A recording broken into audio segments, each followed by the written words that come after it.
नमस्कार, बुलेटिन में आपका स्वागत है। मैं हूं आपके साथ आशा सरमाल। चलिए शुरुआत करते हैं बुलेटिन की इस वक्त की बड़ी खबर से शुरुआत करेंगे। कठुआ आपको लिए चलते हैं, जहां पर आपको दिखाना बहुत जरूरी है कि किस तरह से पुराने ढर्रे पर लौटता हुआ नजर आ रहा है कठुआ। पुराने ढर्रे पर यहां जम्मू कश्मीर का प्रवेश द्वार लखनपुर लौट आया है और लखनपुर में अब दोबारा लंबी लंबी कतारें लगने के आसार बन गए हैं।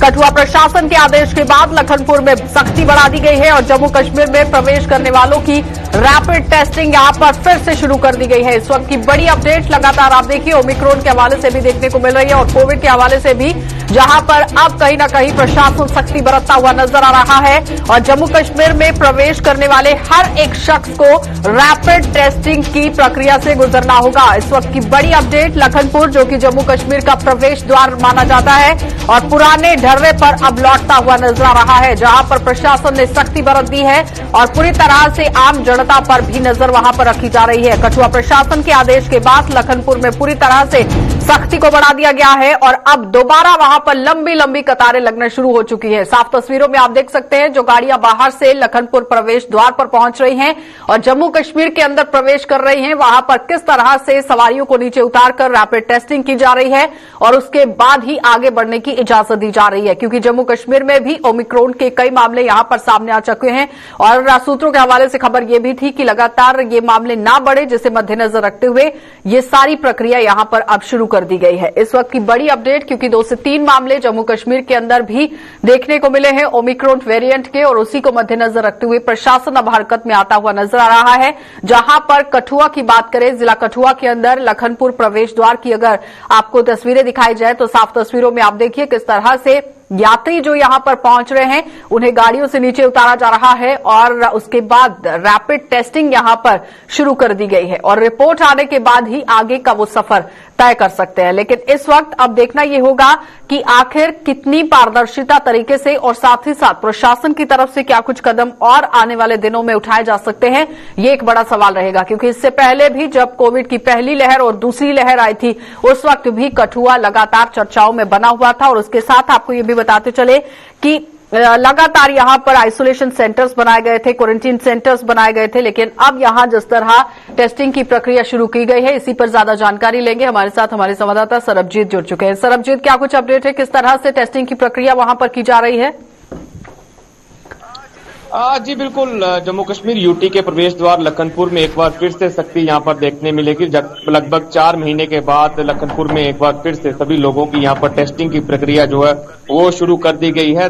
कल शाम को ही डीएम कठुआ की ओर से इस संबंध में एक ऑर्डर भी निकाल दिया गया था, जिसमें साफ तौर पर लिखा था कि जितने भी कमर्शियल पैसेंजर व्हीकल्स हैं, चाहे वो बसेज हैं, चाहे वो टैक्सीज हैं, चाहे वो कैब्स हैं और चाहे वो टेम्पो ट्रैवलर्स हैं, इन गाड़ियों में जो भी लोग सफर कर रहे हैं और उनको जम्मू कश्मीर के प्रवेश द्वार लखनपुर में जांच करवाकर ही जम्मू कश्मीर में एंट्री दी जाएगी।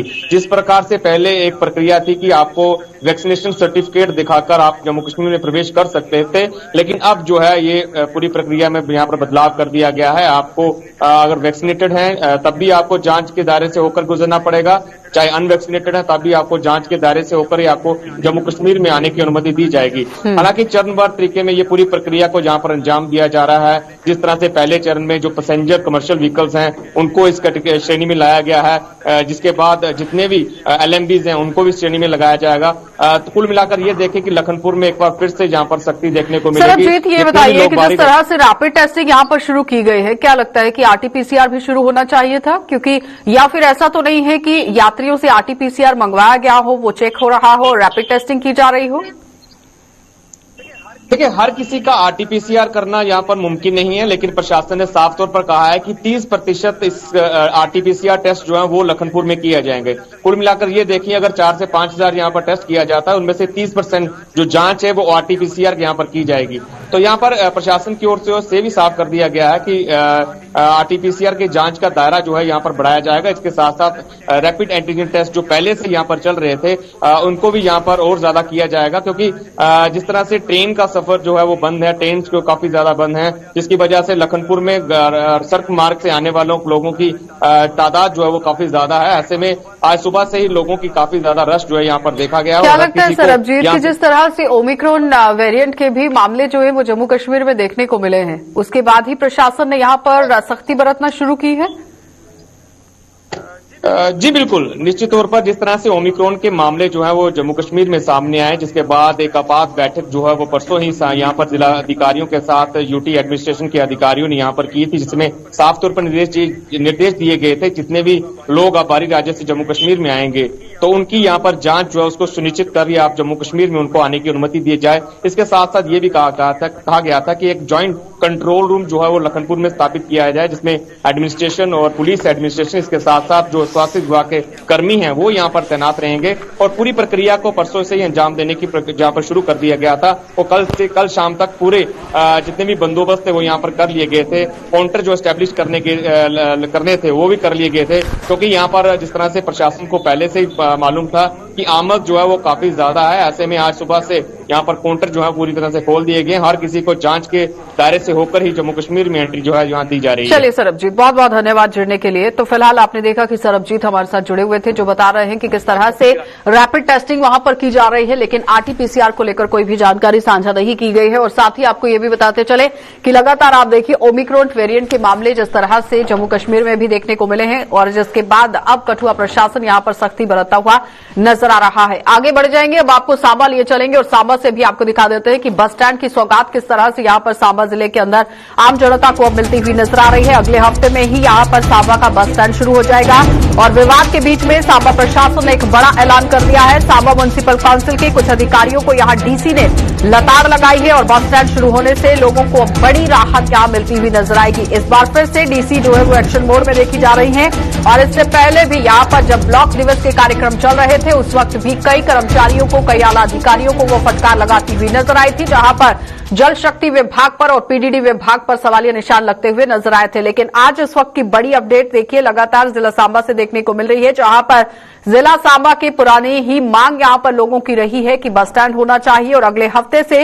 ये बस स्टैंड की सौगात आम जनता को मिल जाएगी। और विवादों के बीच में ही प्रशासन ने ये पूरा बड़ा फैसला यहां पर सुनाया है, बड़ा ऐलान यहां पर किया है और सांबा म्युनिसिपल काउंसिल के कुछ अधिकारियों को डीसी की तरफ से लताड़ भी लगाई गई है। क्या कुछ अपडेट है, इसी पर जानकारी लेंगे। हमारे साथ ऋषि खजूरिया जुड़ चुके हैं। जी ऋषि, जिस तरह से अब बस स्टैंड यहां पर अगर शुरू होता है तो कहीं ना कहीं सांबा जिले के लोगों को यहां सौगात जो है वो मिलती हुई नजर आ रही है। देखिए बिल्कुल आशा, आपको बता दें कि एक विवाद जो वो पिछले दिनों में देखने को मिला, खासतौर पर न्यू बस स्टैंड सांबा को लेकर बात करें, जिसे एक मात्र 10,000 रुपए महीने के किराए पर जो वो लीज पर दे दिया गया। और हमने लगातार यहाँ के जो अधिकारी हैं, सीओ, उनसे बात की। उन्होंने कहा कि हम इसे एक बड़े अच्छे रूप में जो वो तैयार करेंगे, नई बिल्डिंग बनाएंगे।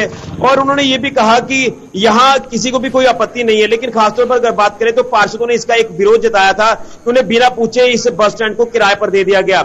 हालांकि वक्त ये था कि इस बस स्टैंड को फंक्शनल किया जाता, ट्रैफिक को डाइवर्ट किया जाता, लेकिन कहीं ना कहीं इसका उलट हुआ, जिसके चलते लगातार पार्षदों ने मोर्चा खोल दिया यहाँ के अधिकारी, चीफ एग्जीक्यूटिव ऑफिसर के खिलाफ। और जब ये बात डीसी सांबा तक पहुंची, हमने भी डीसी सांबा से बात की 2 दिन पहले, उन्होंने कहा कि जिस तरह से ये लीज पर दिया गया था न्यू बस स्टैंड सांबा, ये सरासर गलत फैसला था।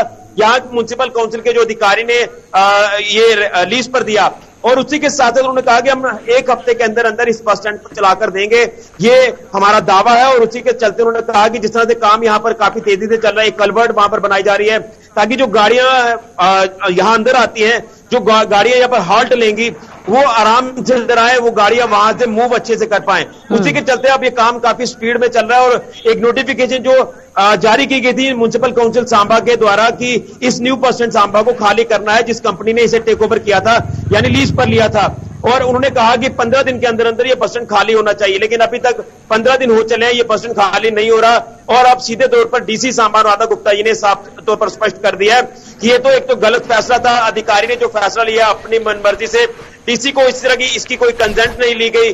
और उसी के साथ साथ ये दावा किया गया म्युनिसिपल काउंसिल के अधिकारी की तरफ से कि हम यहाँ पर एक नई बिल्डिंग बना रहे हैं। क्या लगता है मैडम, कि म्युनिसिपल काउंसिल के कुछ लोगों का किया जाएगा बिल्डिंग को और पुरानी बिल्डिंग ही काम करेगी। ऋषि, जिस तरह से म्युनिसिपल काउंसिल के कुछ लोगों का तालमेल प्रशासनिक अधिकारियों के साथ लगता हुआ नजर नहीं आ रहा है, क्या लगता है कि इस बीच में आम जनता को खामियाजा भुगतना पड़ता है? जहां पर तालमेल बनाने की जरूरत होती है वहां पर काम होने की जरूरत भी थी। ऋषि, आप मुझे सुन पा रहे हैं? जी आप ऋषि, क्वेश्चन सवाल करें। यहाँ पर यह है कि जिस तरह से म्युनिसिपल काउंसिल के लोगों को फटकार लगाई गई डीसी की तरफ से, लेकिन आए दिन चर्चा ये भी रहती है कि म्युनिसिपल काउंसिल के लोग और साथ ही साथ प्रशासन का आपस में तालमेल नहीं है, जिसका खामियाजा आम जनता को भुगतना पड़ता है। देखिए, बिल्कुल सही कहा आपने। अगर म्युनिसिपल काउंसिल के सीईओ की बात करें तो मैंने उनसे ये पूछा था कि इतने बड़े आप फैसले अपने स्तर पर ले रहे हैं, क्या इसकी कोई जानकारी डीसी सांबा को है? उन्होंने ये कहा कि डीसी अपने शहर की मालिक है, वो हर एक जगह जा सकती है, उसको कोई रोक टोक नहीं है। लेकिन इस तरह के बड़े बड़े फैसले लेना, क्या सीईओ को नहीं लगता था कि डीसी सांबा तक ये बातें जो वो रखी जाए, उनकी कंसेंट ली जाए? तो कहीं ना कहीं कम्युनिकेशन की काफी ज्यादा कमी यहां पर देखने को मिली है, जिसके चलते ये पूरा बखेड़ा खड़ा हुआ और सांबा के लोगों ने यहां पर अपना रोष व्यक्त किया कि म्युनिसिपल काउंसिल सांबा जो अपने फैसले इस तरह से ले रही है, लोगों को नहीं कॉन्फ्रेंस में लिया जा रहा, पार्षदों को कॉन्फ्रेंस में नहीं लिया जा रहा, और हालांकि यहां तक कि डीसी को भी कॉन्फ्रेंस में नहीं लिया गया। तो इस सीधे तौर पर जो आरोप सीईओ के ऊपर लगाए गए वो अब पूरी तरह से सच साबित हो रहे हैं। इसी के चलते शायद अब ये सीईओ को डर था, जिन्होंने न्यू बस स्टैंड सांबा को खाली कराने का एक नोटिस उस कंपनी को दे दिया जिस कंपनी ने इस न्यू बस स्टैंड सांबा को टेक ओवर किया था। लेकिन अब देखना यह है कि जो दावा डीसी मैडम भी कर रहे हैं, ये दावा कितना सच साबित होता है, क्योंकि इससे पहले जितने भी डीसी आए हैं उन्होंने कहा कि हम इस बस स्टैंड को चला कर देंगे, लेकिन अभी तक ऐसा हुआ नहीं। लेकिन अब ये जो कॉल डीसी मैडम ने ली है, अब देखना यह है कि कितनी जल्दी। ऋषि, सवाल ही यही है कि इससे पहले भी कई डीसी आए हैं और बस स्टैंड को चलाने की बात कही गई है, लेकिन इस बार फिर से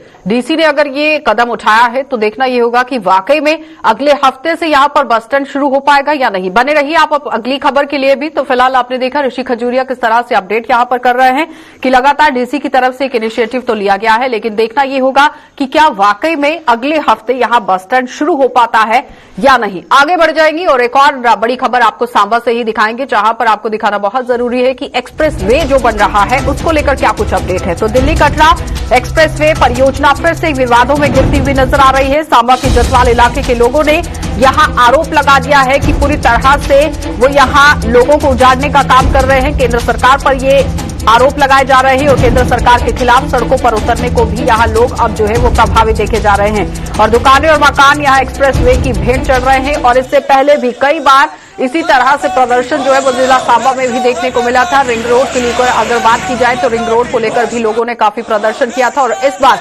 एक्सप्रेस वे को लेकर अब जिला सांबा के जतवाल इलाके के लोग प्रदर्शन करते हुए नजर आ रहे हैं, जहां पर उनका साफ कहना है कि आम जनता को सरकार उजाड़ने में लगी हुई है। दुकानें यहां पर प्रभावित हो रही हैं, मकान प्रभावित हो रहे हैं और सड़कें पूरी तरह से कैसे यहां पर बनाई जाएंगी, अब ये बड़ा सवाल खड़ा होता हुआ नजर आ रहा है। एक बार फिर से ऋषि के पास ही चलेंगे।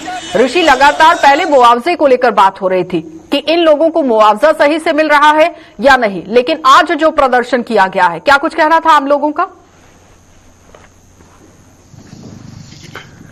ऋषि, मेरी आवाज पहुंच रही है आप तक? फिलहाल ऋषि के साथ एक बार फिर से संपर्क साधिए, क्योंकि खबर पर जानकारी लेना बहुत जरूरी है कि आखिर किस तरह से हालात जो हैं वो जिला सांबा के अंदर बनते हुए नजर आ रहे हैं। जतवाल इलाका है जहां पर लोगों को काफी परेशानियां झेलनी पड़ रही हैं। साफ टीवी स्क्रीन पर आप देख सकते हैं लोग किस तरह से धरना प्रदर्शन करने को पूरी तरह उतारू होते हुए नजर आ रहे हैं और आम जनता जो है वो सरकार के खिलाफ लामबंद होती हुई नजर आ रही है और साफ तौर पर आरोप लगाया जा रहा है कि दुकानें यहां पर उजाड़ी जा रही हैं, लोगों के घर उजाड़े जा रहे हैं और जमीनों को लेकर भी पूरी तरह बातचीत करते हुए आम जनता नजर आई है, क्योंकि परियोजना फिर से एक बार यहां विवादों में घिर गई है और इससे पहले भी कई बार जो परियोजनाएं और योजनाएं चलाई जाती हैं, आम जनता की तरफ से एक सवाल खड़ा किया जाता है कि उस योजना का और परियोजना का जमीनी सतह पर पहुंचना बहुत जरूरी रहता है, क्योंकि जब भी केंद्र सरकार की तरफ से कोई योजना या फिर लाभ की चीज अगर आम जनता तक पहुंचाई जाती है तो उसका ही ज्यादातर फायदा आम जनता को मिलना चाहिए और मिल भी सकता है, लेकिन अगर उस पर सही से काम हो। अब यहां एक्सप्रेस वे परियोजना को लेकर बात हो रही है जो दिल्ली कटरा के लिए बनाया जा रहा है, जिसमें आम जनता के लिए यह भी कहा गया था कि रोजगार के भी साधन उपलब्ध होंगे और साथ ही साथ आम जनता जिनकी जमीनें बीच में आएंगी उन्हें मुआवजा भी दिया जाएगा। इससे पहले डिफकॉम से भी इसी खबर पर बातचीत हुई थी कि क्या वाकई में आम जनता को मुआवजा पहले दिया जाएगा या फिर पहले की तरह जो रिंग रोड के समय में हुआ था कि चक्कर पर चक्कर लोगों को काटने पड़ेंगे, लेकिन डिफकॉम की तरफ से भी आश्वासन दिया गया था कि सबसे पहले मुआवजा दिया जाएगा और उसके बाद ही आगे का काम होगा। लेकिन अब यहां पर सांबा के जतवाल इलाके के लोग जिस तरह से धरना प्रदर्शन कर रहे हैं, आज सबसे पहले जानेंगे कि आखिर उनकी क्या कुछ यहां पर मांगे थी। ऋषि, मेरी आवाज पहुंच रही है? जी आप अपने किन मांगों को क्वेश्चन लेकर रिपीट आज करें। धरना प्रदर्शन किया गया है जतवाल इलाके के अंदर? देखिए, जतवाल इलाके के लोगों ने आज यहाँ पर एक प्रदर्शन किया है नेशनल हाईवे अथॉरिटी के खिलाफ, और इसमें मांग यही रखी जा रही है कि जो दुकानें यहाँ नेशनल हाईवे अथॉरिटी के अधीन अब आ रही है, यानी जिस तरह से एक्सप्रेस हाईवे बन रहा है और उसी के साथ साथ जो 6 लेन बन रही है, तो दुकानें जो व्यापारी है यहाँ के वो काफी चिंतित है। उनकी दुकानें सारी की सारी आने वाले दिनों में टूट जाएंगी, और इसके अलावा उनका कोई सोर्स ऑफ इनकम नहीं है, वो इसी के ऊपर निर्भर रहते हैं। लेकिन कहीं ना कहीं लोगों की मांग है कि यहाँ पर एक फ्लाईओवर बना दिया जाए हाईवे के चौक में, ताकि जो ट्रैफिक है वो भी चलती रहे और दुकानें भी ना टूटे, जिसके चलते यहाँ के लोग आज प्रोटेस्ट के माध्यम से जो वो अपनी गुहार लगाते हुए नजर आ रहे हैं। लेकिन अब देखना यह है कि प्रशासन इनकी बातों को किस तरह से मानता है। यहाँ के लोगों से बातचीत करेंगे, यहाँ के लोगों से जानने का प्रयास करेंगे। मैं सबसे पहले इन शॉर्ट आपको जानना चाहता हूँ, ये जो पूरा मसला है, ये पूरा मसला क्या है जो आप मांगे कर रहे हैं कि दुकानें टूटनी नहीं चाहिए और फ्लाईओवर जो है यहाँ पर बना देना चाहिए ताकि कोई दिक्कत दुकानदारों को ना आए? हमारी यही मांग है। हम पहले भी कह चुके हैं कि हमें इधर फ्लाईओवर होना चाहिए। अगर फ्लाईओवर बन जाए तो हमारी दुकानें बच सकती हैं। और दूसरा, जो हमारे व्यापारी तबके के लोग हैं जो काम कर रहे हैं, उनको कोई मुश्किल नहीं आएगी, क्योंकि अगर ये दुकानें चले गई तो हमारा बिजनेस सारा ठप हो जाएगा। इसलिए हम लोग जो हैं वो बेरोजगार हो जाएंगे। हम यही इनसे हमारी यही गुहार है कमिश्नर मैडम से भी यही है कि वो हमारी इधर फ्लाईओवर का कर दे तो हम बच सकते हैं। ऋषि, सवाल कीजिए कि किसी आला अधिकारी से अगर बातचीत हुई है, डीसी मैडम से बातचीत हुई है, तो उनका क्या कुछ कहना था, क्या आश्वासन दिया गया? बच्चे हैं वो बहुत बेरोजगार हैं। क्यों आपसे जानना चाहता हूँ, आप डीसी मैडम से या डिपकॉम से या एलजी साहब तक पहुंचे हैं, इस बात को लेकर कोई संज्ञान उन्होंने लिया, कोई चिट्ठी वगैरह उनके तक सौंपी गई आपकी तरफ? सर, हमने डीसी सर को दी थी जब रोहित खजूरिया जी से, उनसे हमने एप्लीकेशन दी हुई है वहां पे। अभी भी मैम से हमारी मुलाकात हुई थी, पर हमें लाइटली लिया गया, शायद से कुछ रिस्पांस नहीं आया। अभी तक रिस्पांस नहीं आया है कुछ भी। अच्छा। हमने सभी से कह रखा था, हमने डॉक्टर साहब जी से भी बात करी थी जो हमारे यहाँ के एमपी हैं, उनसे भी कहा था कि अगर हमें दे दिया जाता तो बहुत अच्छा था, क्योंकि यहाँ पे काफी लोग बेरोजगार हो रहे हैं, बेघर हो रहे हैं। जिनका घर चला गया बताओ वो कहाँ रहेंगे, जिनकी दुकानें चली गई वो कहाँ से खाएंगे, ये बता दो आप। दुकानें भी जाएंगी, घर भी जाएगा। डिस्कॉम से एक बार यहाँ पर बातचीत की गई थी कि जो यहाँ एक्सप्रेसवे बनाया जा रहा है, दिल्ली कटरा एक्सप्रेसवे, उस पर सबसे पहले आम लोगों की राय को जानना बहुत जरूरी था, और उनकी तरफ से कहा भी गया था कि आम जनता की राय सबसे पहले ली जाएगी। क्या लगता है कि इन लोगों की राय ली गई है? मैं ये सवाल इनसे करता हूँ, क्या आपकी कोई राय ली गई है? जिस तरह से एक सर्वे किया गया था कि ये जो दुकानें हैं या घर इसमें आ रहे हैं ये टूटेंगे, तो क्या आपको कॉन्फिडेंस में लिया गया था इन अधिकारियों की तरफ से कि पहले उनसे पूछा जाए कि आपका कितना नुकसान होगा या उस नुकसान की किस तरह से भरपाई करनी है? सर, हमें कुछ नहीं पूछा गया, बल्कि खुद आ जाते हैं वो टेप्स लेके नापने के लिए आ जाते हैं, एकदम से आ जाते हैं। कल ही हमारे यहाँ पे तहसीलदार जी और पटवारी जी आए थे, मतलब एकदम से शुरू हो जाता है, पर हमें कुछ ना अलर्ट किया जाता है, ना हमें कोई नोटिस दिया जाता है, हमें कुछ नहीं बताया जाता, एकदम से सर पे आ जाते हैं। सर सोचो हमारा क्या हाल होता होगा तब। हमें हर वक्त यही डर लग रहता है, आज नहीं कल नहीं परसों दुकानें जाने वाली हैं, पर हमें दुकानें नहीं देनी। सर, ये हमारी घर की लैंड है, रजिस्ट्रेशन लैंड है, हमारी रजिस्टर लैंड है हमारी, हम क्यों दें? हमसे पूछ ले, हमें या तो हमें जॉब दे दें, हर फैमिली मेंबर को जॉब दे दें, अगर नहीं तोड़नी ही है तो जॉब दे दो, बस यही है। बस क्या लगता है कि बीच का रास्ता निकालकर किस तरह से काम किया जा सकता है वहां पर? देखिए आपको मैं बताना चाहता हूं कि थोड़ी सी मैं चीजें रखना चाहता हूं। जतवाल हाईवे यहाँ पर दुकानें काफी ज्यादा है, व्यापारी लोग इन्हीं के ऊपर निर्भर है, और इनके घरों पे लोग जो वो पढ़े लिखे हैं लेकिन नौकरियां नहीं मिल पा रही, बेरोजगारी काफी ज्यादा है। और अगर ये दुकानें टूट जाती हैं या पीछे इनके घर है वो टूट जाते हैं तो ये लोग रहेंगे कहां पर, ये अपना सोर्स ऑफ इनकम किस तरह से चलाएंगे, ये काफी एक चिंता का विषय बन चुका है। और ये लोग डीसी मैडम से या डिपकॉम से या नितिन गडकरी तक को ये अपनी एक मेल जो वो डाल चुके हैं, लेकिन रिप्लाई कोई नहीं आ रहा, कोई संज्ञान नहीं लिया जा रहा। लोग यही चाहते हैं कि इसका एक अल्टरनेट निकल सकता है, जिस तरह से सांबा में फ्लाईओवर दे दिया गया है, मुख्य चौक पर सड़क हादसों का ग्राफ भी कम होगा, घगवाल में सैंक्शन हो चुका है, तो जतवाल में क्यों नहीं हो सकता सैंक्शन? यहाँ पर भी वही क्राइटेरिया है। और अगर यहाँ पर फ्लाईओवर मिल जाता है तो दुकानें बचेंगी, लोगों के घर बार बचेंगे, लोग अपना जो जिंदगी का रोजमर्रा का सिस्टम है वो यहाँ अच्छे से पर चला पाएंगे। प्रशासनिक अधिकारियों को गौर फरमाने की जरूरत है ऋषि, कि अगर फ्लाईओवर की डिमांड रखी जा रही है आम जनता की तरफ से तो ध्यान दिया जाए और संज्ञान लिया जाए। बहुत बहुत धन्यवाद ऋषि जुड़ने के लिए। तो फिलहाल आपने देखा कि ऋषि खजूरिया हमारे साथ ग्राउंड से जुड़े हुए थे, जो आम जनता के साथ बातचीत करते हुए भी नजर आए, और आम जनता ने अपनी बातचीत यहाँ पर साझा की है। उनका साफ साफ तौर पर कहना है कि प्रशासनिक अधिकारियों को यहां संज्ञान लेने की जरूरत है। नेशनल हाईवे जो बनाया जा रहा है, रिंग रोड जो पहले यहां पर बनाया गया था, उसको लेकर भी विवाद कई तरीके से देखा गया था, लेकिन एक्सप्रेस वे जब यहां बनाया जा रहा है तो आम जनता को अगर परेशानियां झेलनी पड़ रही हैं तो प्रशासन को संज्ञान लेने की जरूरत है। आगे बढ़ जाएंगे, अब आपको रामबन लिए चलते हैं, जहां पर आपको दिखाना बहुत जरूरी कि मनरेगा को लेकर क्या कुछ अपडेट देखने को मिल रही है। मनरेगा योजना के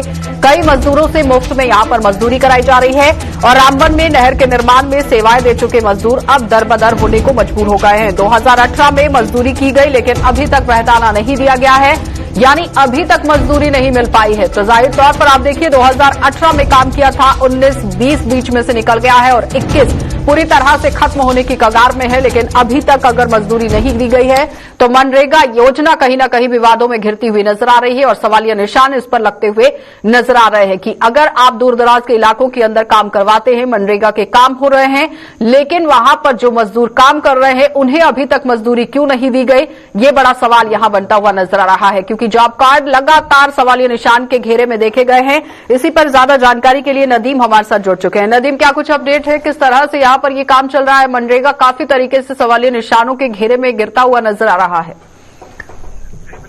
जी बिल्कुल, देखिए आशा, मैं आपको एक चीज बता दूं कि ये जो विजुअल्स प्ले हो रहे हैं ये हजला टू ठाठा एक ड्रेन है, ब्लॉक असर पंचायत चक्का A2, जो 2018 में ये नहर है जो धान के खेतों तक पानी पहुंचाने का एक जरिया था, जो साल 2018 में इसकी कंस्ट्रक्शन हुई है।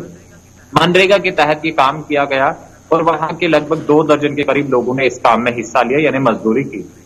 लेकिन जब हम इस इलाके में पहुंचे तो उन मजदूरों का कहना था कि जनाब 4 साल बीत गए, हमने वहां पे काम किया, लेकिन अभी तक हमें जो है मजदूरी नहीं मिली, मजदूरी का जो पैसा मिलना चाहिए था वो अभी तक नहीं मिला।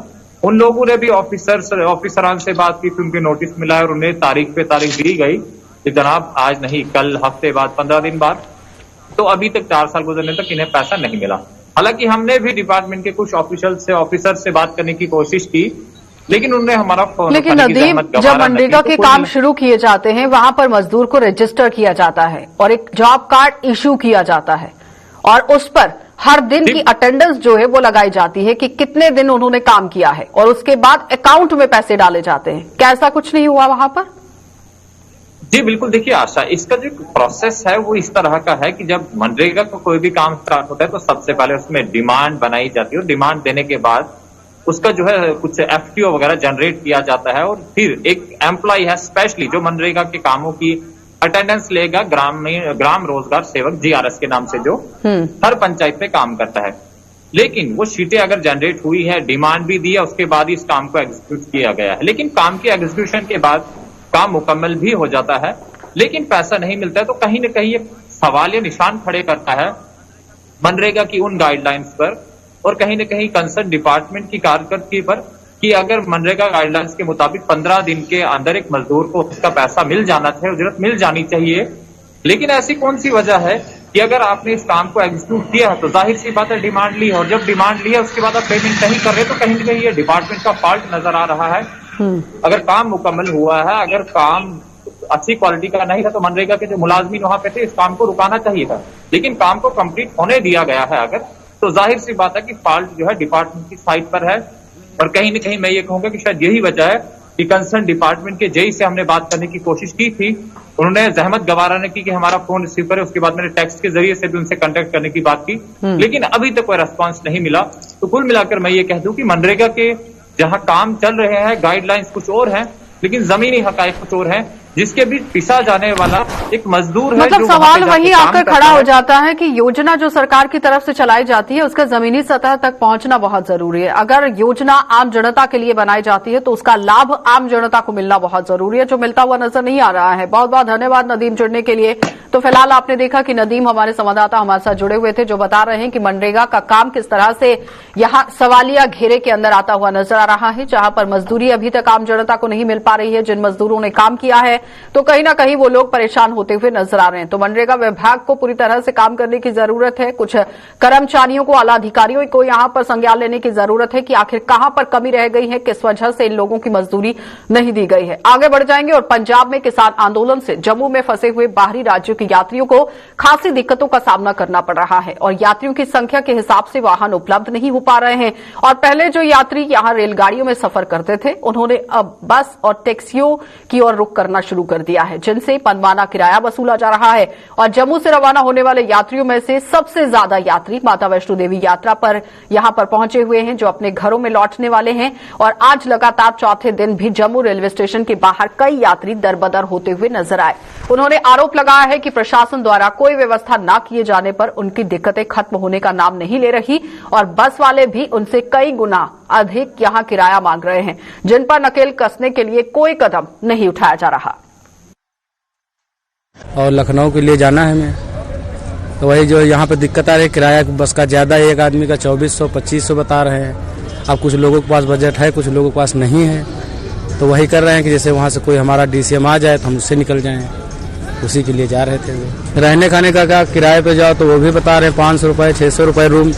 अब जानते हैं घर से हमारी, हम रुकेंगे यहाँ, इसलिए वहाँ नहीं रुके, फिर रेलवे स्टेशन पर रुके। हाँ, ये चीज़ तो कोई पक्की नहीं है कि 26 को खुलेगी, कोई पक्का नहीं। हो सकता है मान लीजिए इतनी भीड़ है, टिकट मिले या ना मिले, कोई पक्का तो भीड़ तो नहीं है कि मिल सकती है ट्रेन। यहाँ पे हम लोग बहुत परेशान है सर, पैसा नहीं है, यहाँ पे परेशानी बहुत ज्यादा है, पैसा है ही नहीं, एकदम खत्म हो गया, जेब खाली है। जाने के लिए हम लोग के पास कोई व्यवस्था नहीं है। बस वाले 2500 मांग रहे हैं और हम लोग का टिकट है, लेकिन ट्रेन आ नहीं रही है, ट्रेन कैंसिल है। गोरखपुर जाने के लिए बहुत परेशान है हम लोग। जम्मू वाली सरकार अब क्या कर रही है, कोई यहाँ पे हम लोग को पता ही नहीं चल रहा क्या हो रहा है। परेशान हम लोग, भटक रहे हैं इधर उधर। मुझे ये सरकार कोई समझ में नहीं आ रही, बिल्कुल भी। पहले नोटबंदी किया, फिर लॉकडाउन लगाया, फिर कोरोना का किया, फिर उसके बाद में अब ये रेलवे कर दिया। ऐसा क्यों हो रहा है?